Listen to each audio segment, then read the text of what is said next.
On y va. Donc on en est on a dit qu'aujourd'hui on finissait le chapitre. D'accord. Donc on en est où? On avait vu, alors je récapitule pour ceux qui n'étaient pas là. On avait vu l'histoire très importante que le Mashiach, Moshe Rabbeinu et Abraham Avinu sont les trois à chevaucher l'âne blanc. L'âne blanc.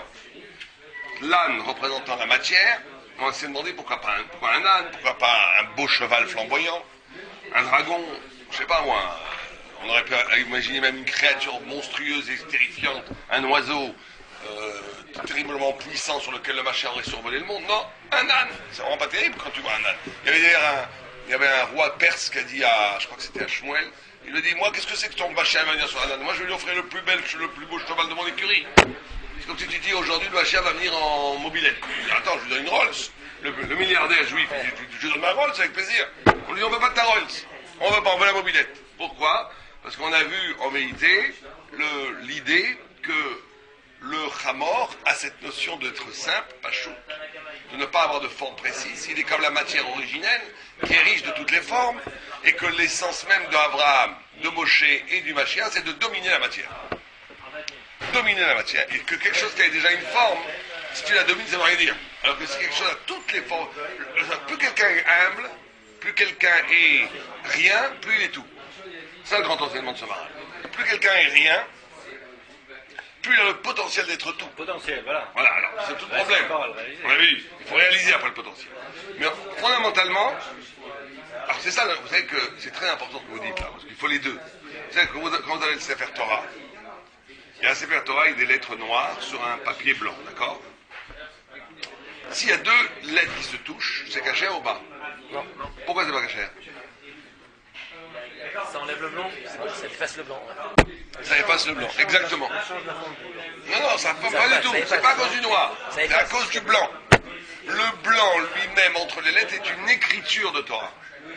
C'est l'écriture de quoi? Justement le blanc de l'infini possible. L'infini possible. Le noir, c'est la description même de la vérité. Il y a sur les lettres noires, il y a des tagim. Tagim, ça veut dire en hébreu, en français, on va appeler ça des couronnes. Non, il y a un mot en français, des enjolémures, non, j'ai oublié. Des honte à moi. Non, c'est des enlimonures. Il y a un mot comme ça en français, qui finit par ur. Hein. Enfin, bon, c'est pas grave. En tous les cas, c'est des couronnes qui font le lien entre le noir et le blanc. C'est exactement ce qu'on a dit. C'est-à-dire qu'une parole de Torah, c'est une parole qui affirme la vie. C'est construire, mais qu'une construction ne te ferme pas, qu'elle soit toujours liée à l'infini. C'est pas parce que tu réalises quelque chose que tout n'est pas possible. Ça, c'est très important. C'est-à-dire que le problème dans la vie, c'est que des gens, très souvent, ils tombent ou bien de ne rien faire parce qu'ils veulent toujours rester dans l'infini possible. Comme on a dit hier, des playboys. Ils veulent pas se marier, pas du tout parce que ils courent toutes les filles du monde, pas du tout parce qu'ils ont envie du plaisir, ils sont plus gourmands que les autres, non.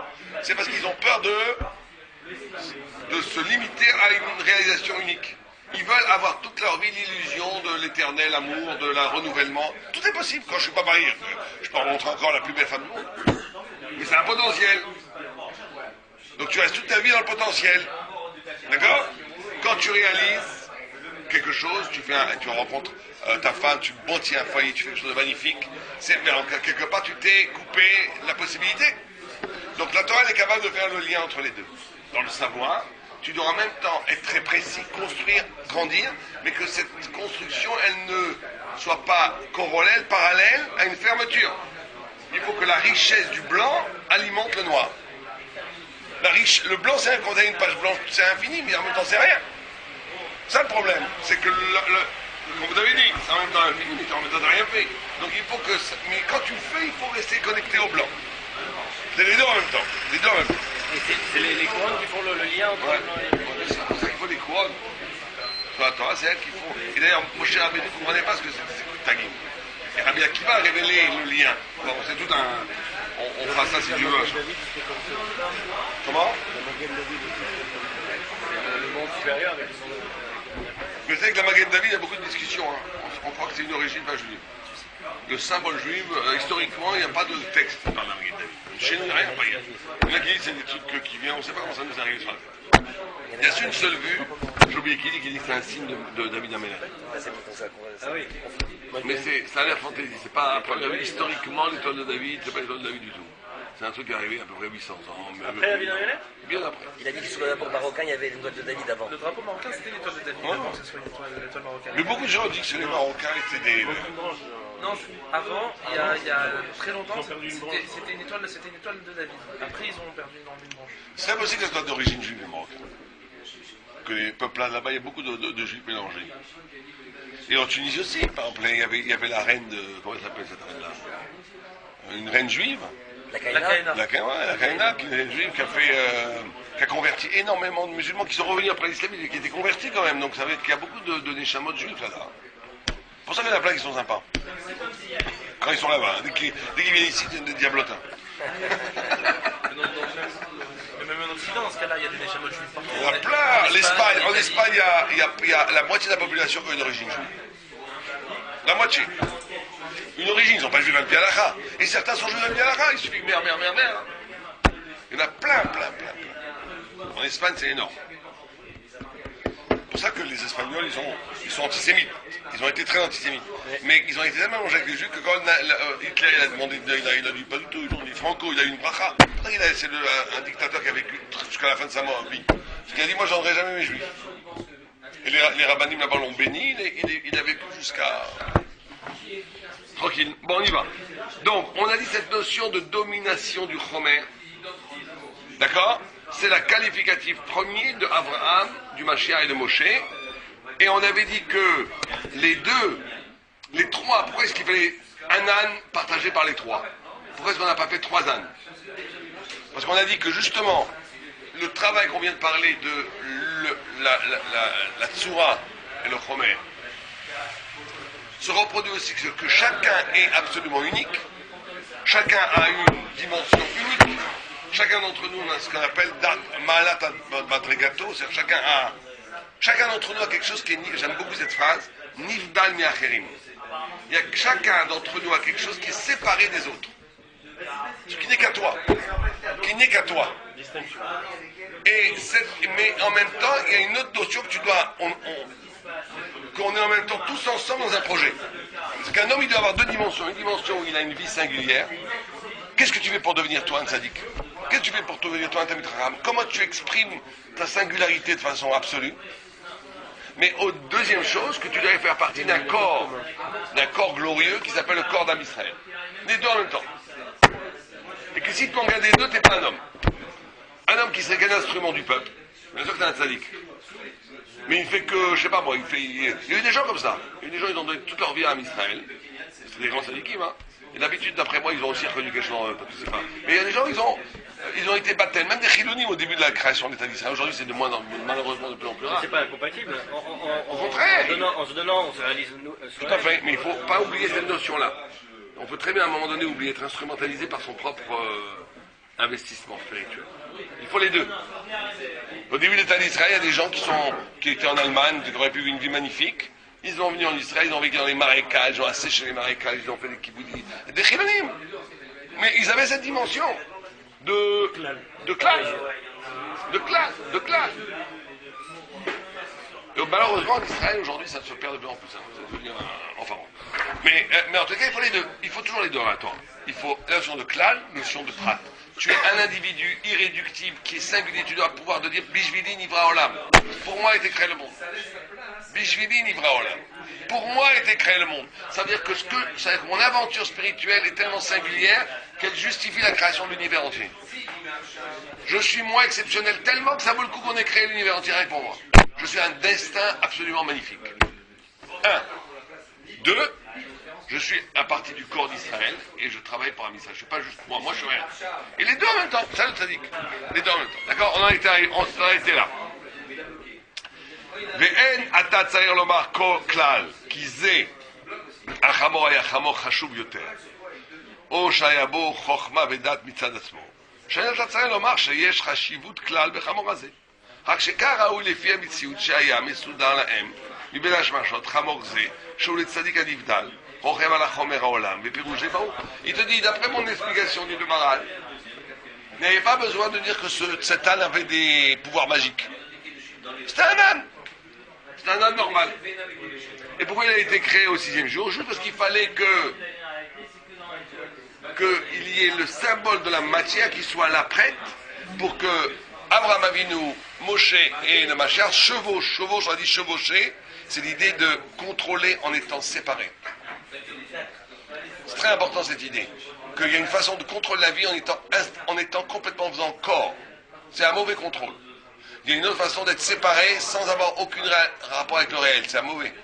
Le tzaddik, il est en contrôle en étant séparé. C'est ça le vrai sod de la Hanaga. Si tu voulais des gens qui payent $100 000 pour prendre des cours de management, qu'on appelle dans les hauts trucs pour apprendre à la politique, il y a un seul mot pour appeler ce que dit le Maral ici. Tu vas arriver à être un leader. Le leadership, être un leader, c'est être capable d'être dans un rapport de maîtrise en séparation.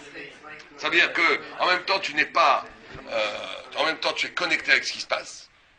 Mais que cette connexion, elle t'implique pas ni des problèmes d'ego, ni des identifications. Tu fais les choses séparées pour le bien, pour l'idée. Même dans le business, ça va être comme ça. Ce qui t'intéresse, c'est l'objectivité de la réussite. C'est pas la passion, prouver que t'es beau, prouver que t'es faux, prouver que t'es intelligent, même l'argent, c'est pas ça. C'est l'objectivité de la réussite. T'es détaché. Mais en étant détaché, tu es vraiment pointu dans le contrôle. Quant à ces deux-là, c'est presque la clé absolue de la réussite du leadership. C'est ça, comme ça que ça marche. Alors ça, c'est d'un point de vue bas, mais d'un point de vue haut, d'un point de vue spirituel, le tzaddik, justement, plus il va être en contrôle, plus il va se détacher, parce que plus il va comprendre que ce contrôle est grâce de Dieu, que ça a aucun rapport avec lui. Et plus il va être proche de Dieu, plus ça va lui donner des idées pour comment aménager de façon le plus positive la réalité qui est sous son contrôle. Nous, on n'a pas part à ce contrôle. Hein? Ce contrôle, vous parlez, c'est un don, c'est pas le résultat d'un travail. Bien sûr que non, c'est un don, simplement c'est un don qui t'est donné si tu as été capable de faire un travail d'acceptation de ce don. Qui est quoi? C'est un travail de distanciation et de responsabilité, les deux en même temps. Être responsable et distant. Le leadership, c'est être responsable et distant. Les deux en même temps. Tu es en même temps distant parce que tu dis, c'est pas grave, ça réussit ou ça réussit pas, c'est Dieu. Tu es distant dans le sens où tu dis, tu t'appropries pas la puissance ou la gloire que te donne toute réussite dans ton travail. Tu es distant parce que tu ne tombes pas dans tous les mécanismes d'identification à ta travail. Les gens, ils ressemblent à leur argent. Et les gens, ils vendent du cochon, ils ressemblent à des cochons. Et pas vu ça, les bouchers ressemblent à des cochons, des bouchers goy. Incroyable. Ils sont devenus, le boulot, là, ils chevauchent pas, ils sont en plein la matière. Donc se culpabiliser, s'accabler d'un échec, c'est justement, c'est le Il n'y a aucun échec dans la vie, il faut bien comprendre ça. Aucun échec, c'est une illusion, ni réussite d'ailleurs, matérielle. Il n'y a que des échecs et des réussites morales. Il y a une entreprise, il y a quand même des entreprises qu'on entreprend, il y a des échecs ou des réussites. Ça fais-moi confiance, c'était une illusion d'optique. Une illusion d'optique. T'as des gens, c'est des hamar gamou, ils ont une réussite incroyable. T'as des gens, ils sont incroyablement intelligents, et tout ce qui touche, ça tombe.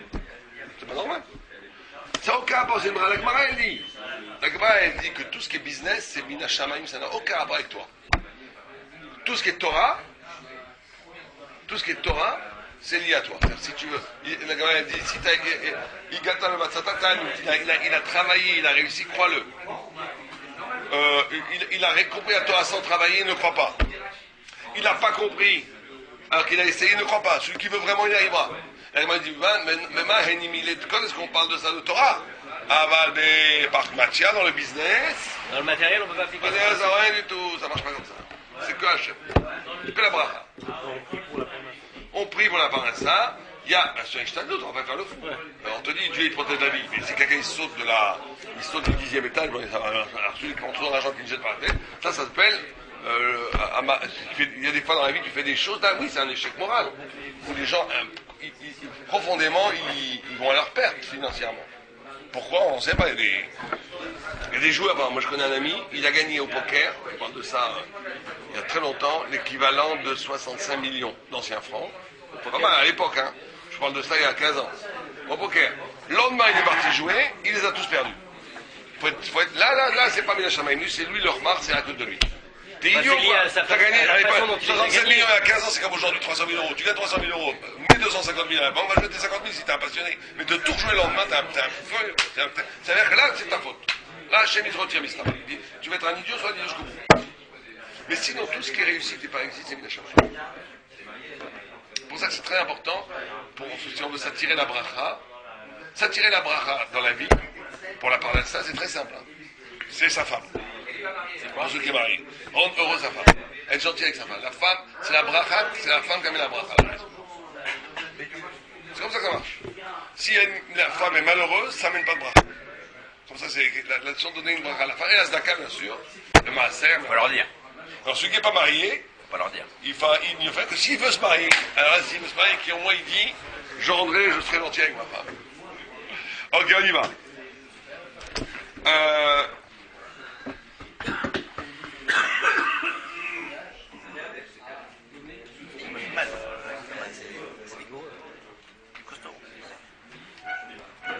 Ok.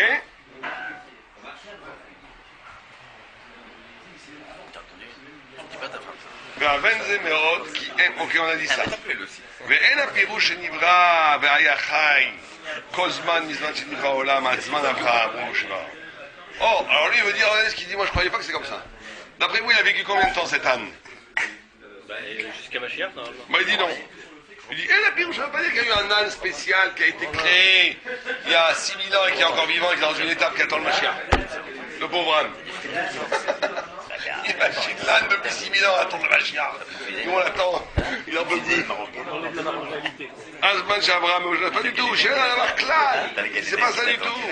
אבל טעמו פירושו כי הזמן מסוגל להיות נבראים בו הבריות. C'est vraiment maralien.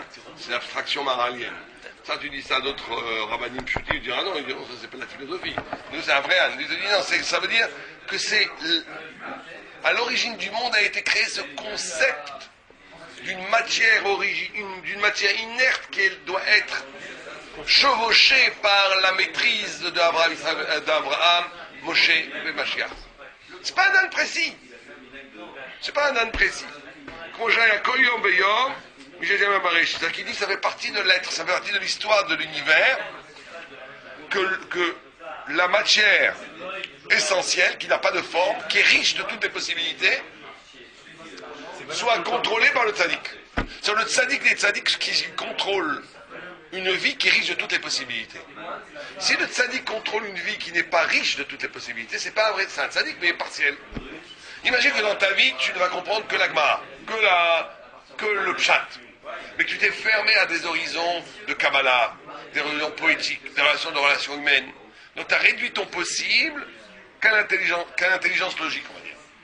Donc tu es un tzaddik partiel, parce que tu ne contrôles pas toute la réalité. Devant un événement qui ne serait pas logique, tu serais perdu. Alors que le tzaddik est capable d'intégrer dans son savoir toutes les facettes du monde. Le grand tzaddik. C'est ça qui est très important. C'est que le tzaddik doit être capable de donner une réponse thoraïque à n'importe quel événement. C'est très dur ça. Ou à n'importe quelle dimension. Dans l'histoire du même âne, c'est la même réalité. C'est un concept. C'est un concept. Alors c'est vrai qu'il y a un âne réel qui va incarner ce concept, mais il incarne le concept. Mais c'est pas le pauvre âne qui est là depuis 6000 ans qui attend. Je regarde après le mariage. Je suis sûr qu'il y en a qui sont croyants sur ça. C'est une interprétation très maralienne. Je suis sûr qu'il y a des rishonim qui sont pas d'accord avec ça. Qui pensent qu'il y a un âne qui est dans une certaine grange, quelque part, qui attend. Mais lui dit En Dabarazeklan. C'est pas vrai, c'est pas comme ça. C'est pas pareil mais pour Mashiach, par contre, c'est pas pareil. Ça pourrait pas être pareil pour Mashiach. Le Mashiach, c'est pareil. Chaque génération, il y a un Mashiach. Chaque génération a un Mashiach. On attend chaque génération. Il attend. Mais alors, est-ce que c'est la même âme qui se réincarne? Est-ce que ça, on ne sait pas trop. Mais il ne s'est pas dévoilé. C'est jamais dévoilé. Il s'est dévoilé à des individuels. Rabbi Yeshua ben Levi, il a vu le Mashiach, il a parlé. Il dit Mataim Atima. Quand est-ce va venir vient le maître? Il a dit Ayom, je viens aujourd'hui. On parlait de 2000 ans. Et après il a rencontré Yohanavi, il a dit m'a menti le Messie. Il a dit aujourd'hui, il est pas venu. Il a dit Ayom im bekoli tishmeu. Aujourd'hui, si vous écoutez ma voix.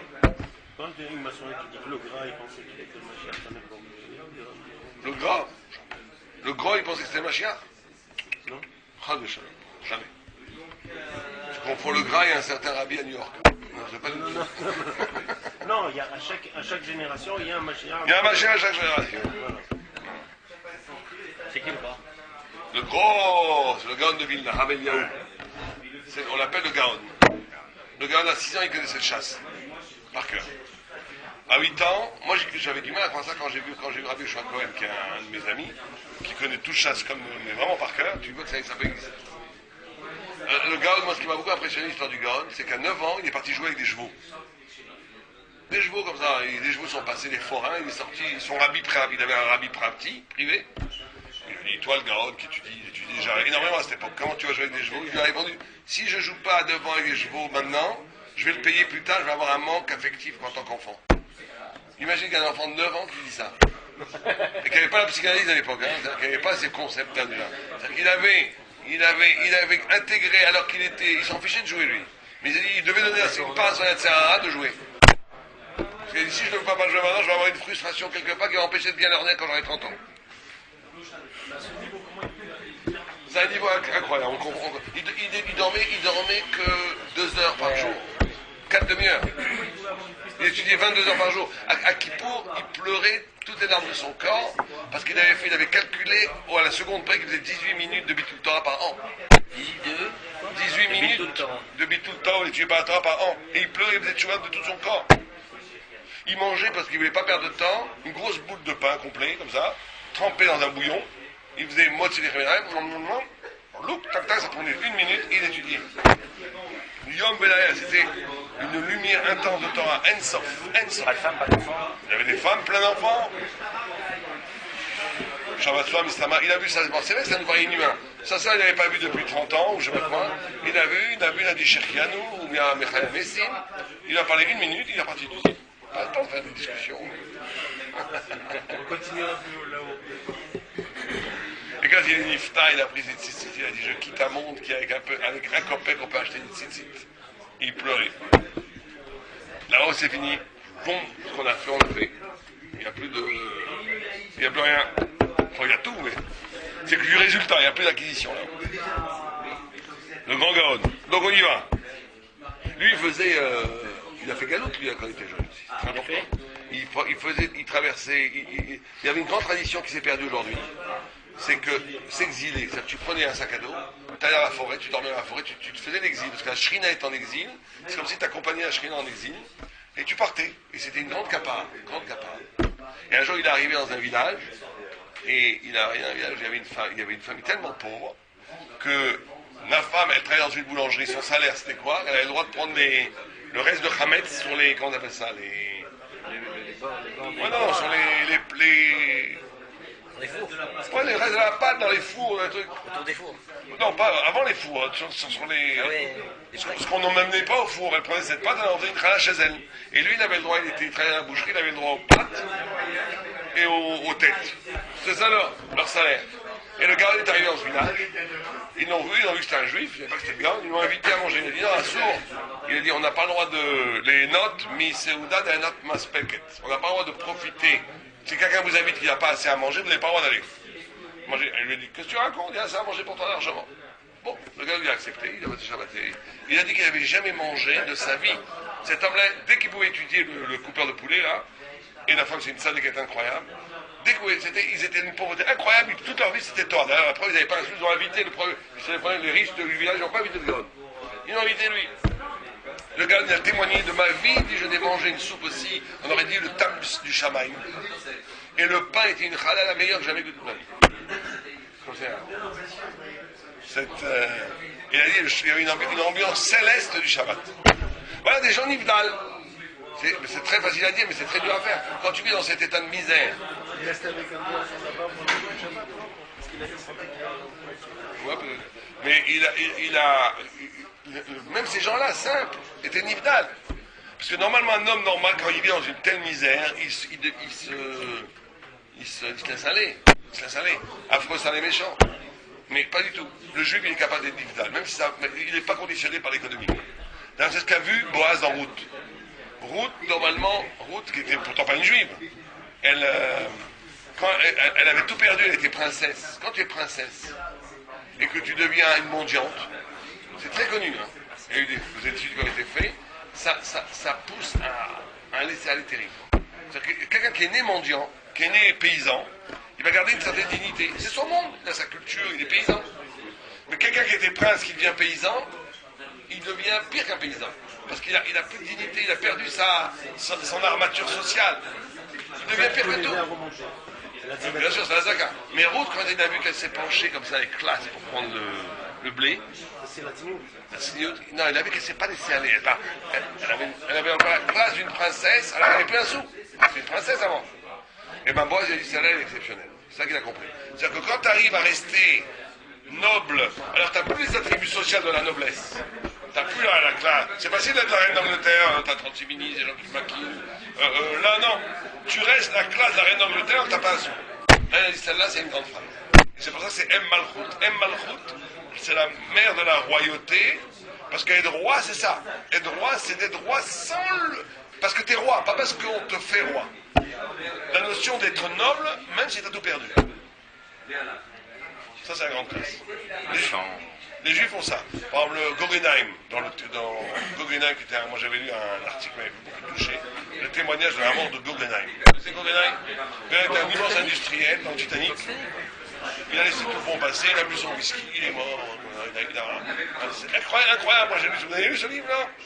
Ce gars-là, c'est un personnage incroyable. Il a beaucoup aidé les chivotes, il a beaucoup aidé les... Mais voilà, quelqu'un qui est... D'habitude, quelqu'un, quand tu le vois au moment de la mort, il devient ça. C'est affreux. C'est à ce moment-là qu'on reconnaît les gens. Quand tout va bien et tout, ça va, mais quand on a le danger et tout, il y a des gens, ils poussent tout le monde, ils vont écraser les enfants pour passer. Et d'autres, pas du tout.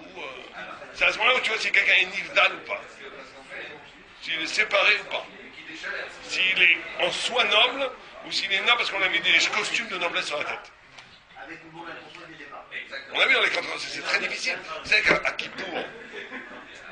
Kippour, on prenait 2 séirs. Séirs, on dit séirs en français. Des boucs. Ouais, les 2 commissaires. Qui étaient exactement les mêmes. Exactement les mêmes. Ils devaient être les mêmes dans la couleur, ils devaient être dans le poids, dans la hauteur, dans l'argent, ils devaient avoir le même prix.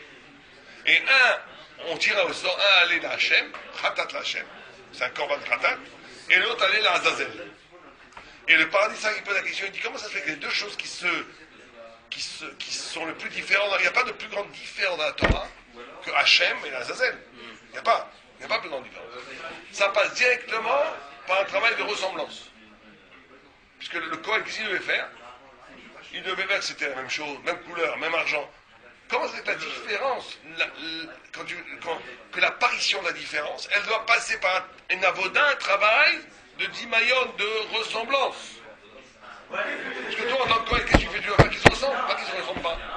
Ce qui est dit, la vraie irruption du bien et du mal, elle apparaît quand tu es capable d'annuler toutes les fausses différences.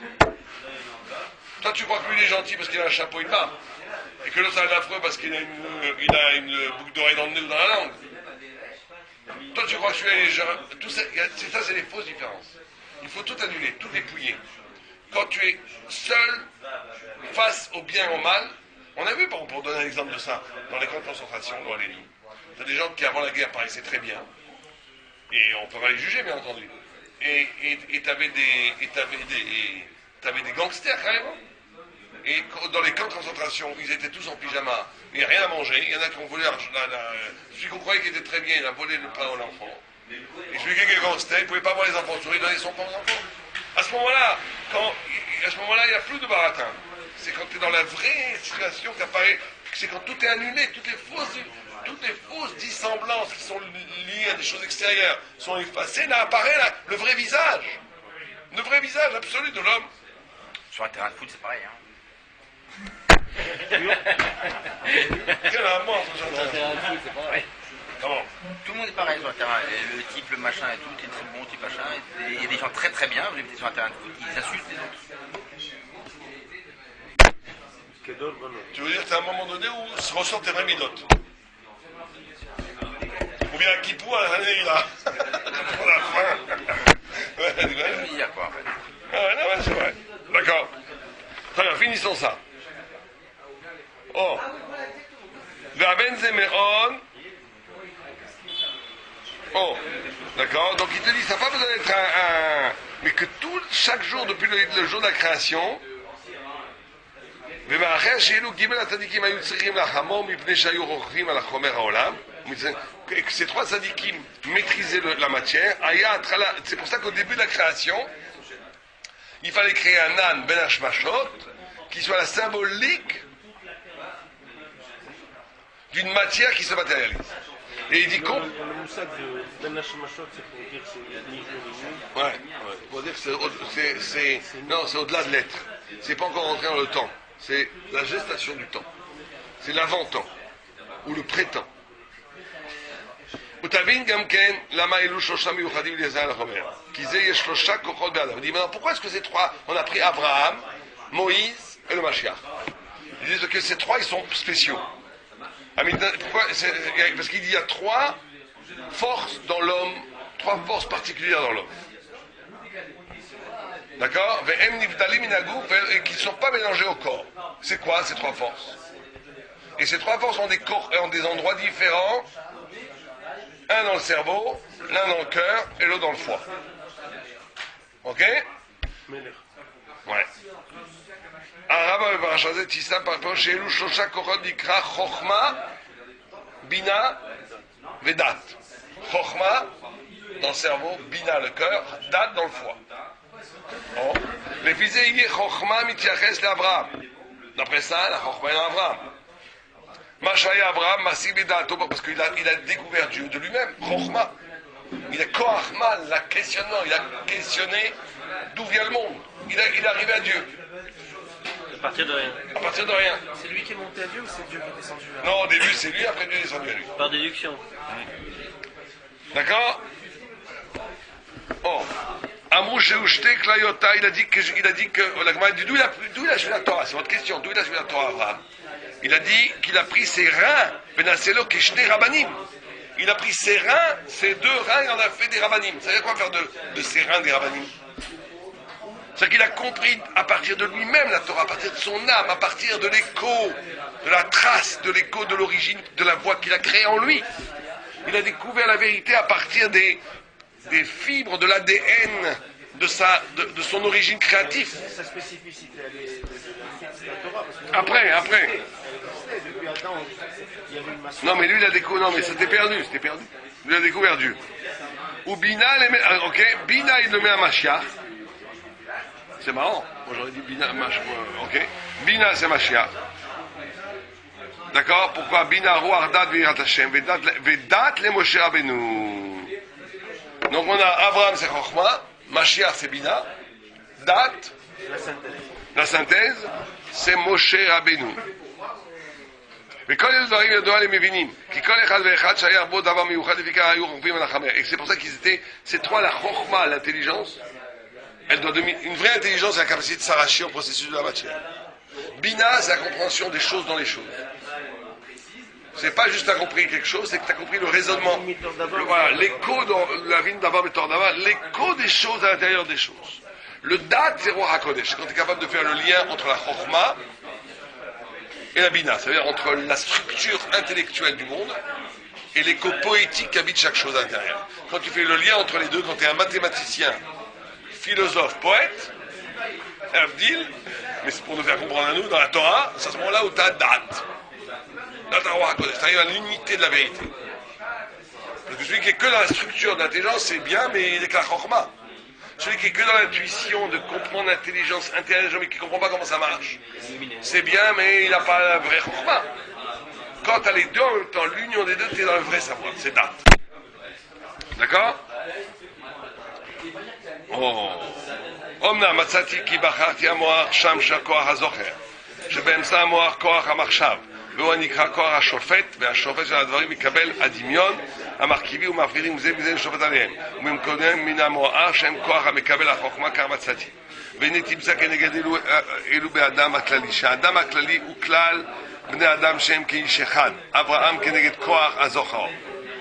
Lui il dit que Abraham c'est la mémoire, וכן אמרו כי זה חירה שיה באברהם. Qui zachar et la mémoire. Et la mémoire est dans le cerveau. À Shofet, où les Melech a appris la mémoire, la maîtrise, c'est le Mashiach. Shayalo a Mishpat, le jugement. Et la Chochma, c'est Moshe. Chez nous, nous sommes même tête Shray Bina. Lui, il fait un autre agencement. Il dit Zachor, Zocher, la notion de. Ça c'est Abraham. Zachor, ça veut dire, vous savez que Zachar, ça veut dire le mal. Et ça veut dire quoi aussi? Se rappeler. Quel rapport entre le mal et se rappeler? Ceux qui répondent à une bouteille de vin offerte par Thierry. Répondez pas. Quel rapport? Quel rapport entre le souvenir et le mal? Le mal, je parle du mal avec un E. Le masculin. Ah, L'homme. des filles. Non, parce qu'un homme, un enfant, on ne voit jamais la gestation d'un enfant du père. C'est la mère qu'on voit toujours. Elle est enceinte, elle accouche. Le père, il est invisible. Ça s'est passé 9 mois avant dans le secret de l'ombre. Et donc c'est ça le secret du Zachor. C'est lié à la masculinité. C'est que l'origine de l'origine de l'origine est toujours invisible. On ne voit jamais la raison des choses. Elle est toujours cachée, elle est invisible. Et la Chokhmah, ça Zecher. Zecher, c'est lié à Zachor, dans la mesure où c'est lié, remonter à une origine, à une raison qui n'est pas dans l'évidence de son apparaître. Toi tu vois que le féminin, on voit jamais le masculin. Le féminin c'est la nature, c'est ce qu'on voit. L'immédiat, la nature, la manifestation. Il y a le masculin qui est caché. Ça c'est Abraham qui a découvert la raison des raisons cachées. Le Mashiach, c'est Mishpat, celui qui va juger le monde. Et Moshe c'est la Chokhmah. Il fait un nouveau calendrier. D'accord? Mais il intéresse tout alors. Ouais. Il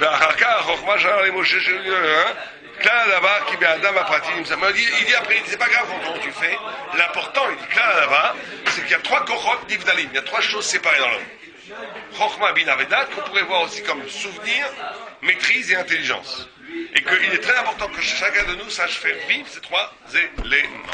Voilà, ça, cours de Gemara dans 5 minutes si vous voulez.